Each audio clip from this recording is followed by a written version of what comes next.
Hassle talaga mag-commute, no?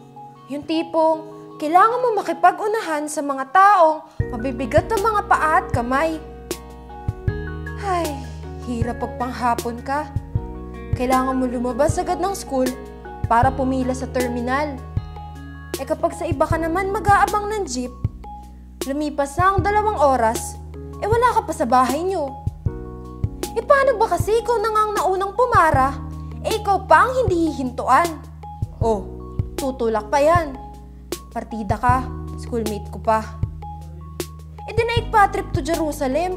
Kung makatulak at makipag-unahan, akala mo sasabak sa gera? Doon lang naman ako sumasakay kapag gusto ko lang umuwi. Kung tambayan ang usapan after class, doon ako sa favorite place ko. Yung walang ganong tao, walang siksikan, walang tulakan. Yung makakapagpahinga ka kahit papaano. At syempre, hindi mawawala ang music kapag nagmumuni-muni, diba? Doon tayo sa paborito ng lahat. Miss! Miss! Po! Ay! Salamat po!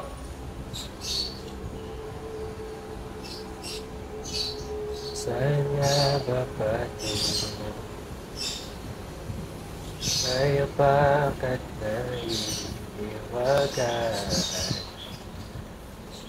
ang bugyo ng tadhana ay dinadala ko sa isip mo. OMG!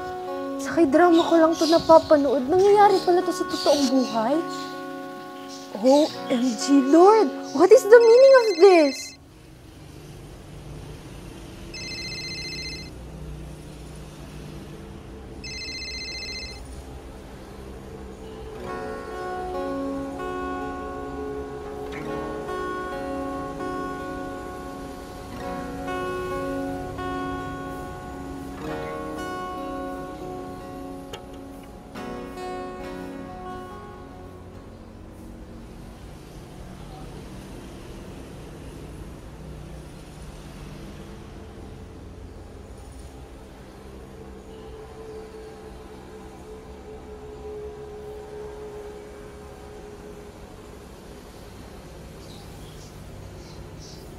Kuya!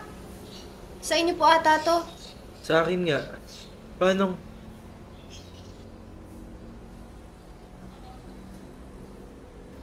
Sa'yo yan? Opo. Kuya po, nag-gitara din po kayo? Oo, bakit? Gusto mo ba sample? Ha? Ay, hindi po. Out siya. Huwag na magpo. Parehas lang naman tayong estudyante. Ray, nga pala.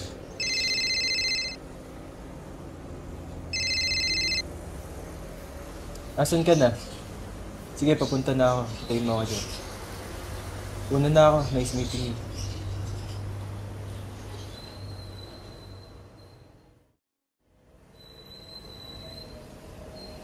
Hi. Hi. Kumakanta ka ba? Ha? Sakto lang. Di naman kasi... Okay. Tara, kanta ka. Ako bahala sa'yo.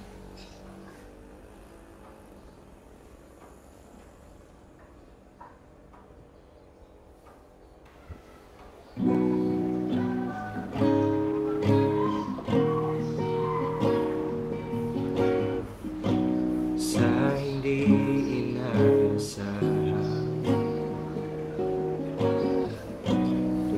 tagtatago ng mga mundo. May minsan lang na natuto, dumamdama na ang mundo. Di pa ba sapat na sakit at lahat na hindi ko ipararasin? Ibinubunyag ka ng iyong mata, sumisigaw ng pagsinta. Ba't di papatulan ang pagsuyong na kulang? Tayo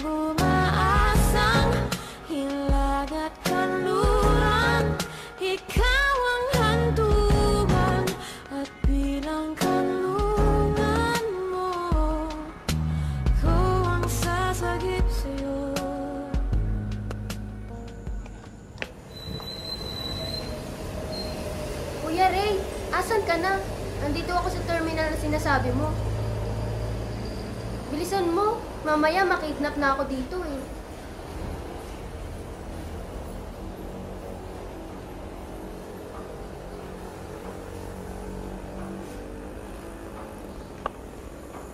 Ano name mo? Ha? Ako ba kausap mo? Hindi, sarili ko. Tayo lang naman nandito eh. Sino pa ba? Camila. So, ikaw si commuter girl. Ha? Alam mo ba kung bakit favorite ni Kuya tong lugar na to? Dito niya kasi unang nakilala yung babaeng gusto niya. Sa lugar na to, dito sila pinagtagpo. Pero syempre wala pa rin forever. Kaya hindi sila itatadhana. Bakit ang aga mo? Late ka. Pinauwi na kami agad dahil may iba na schedule namin. Kaya pang umaga na ako. Ayaw mo nun? Sabay na tayo uwi. Girlfriend mo? Ha? Kaya pala hindi ka late pag sinusundo mo ko. Ngayon lang kasi maaga ako. Inagahan mo din sa pagbuo ng kanta ha? At kasama pa siya. Iba ka din pala. Di na ako magtataka kung bakit dito. Anong title? I'm in love with the commuter girl? Eh, dali mo na. Dami mo nang nalalaman. Ngayon ko nga lang nalaman eh. Babalik ako, sorry.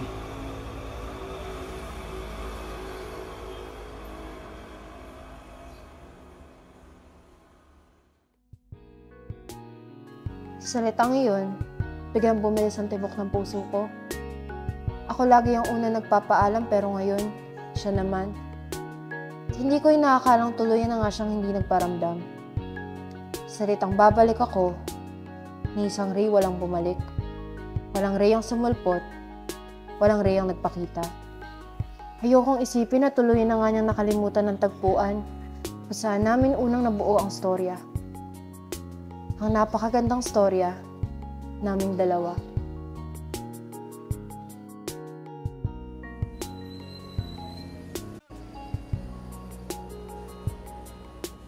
Lumipas ang 2 taon, muling nagtagpo ang aming landas.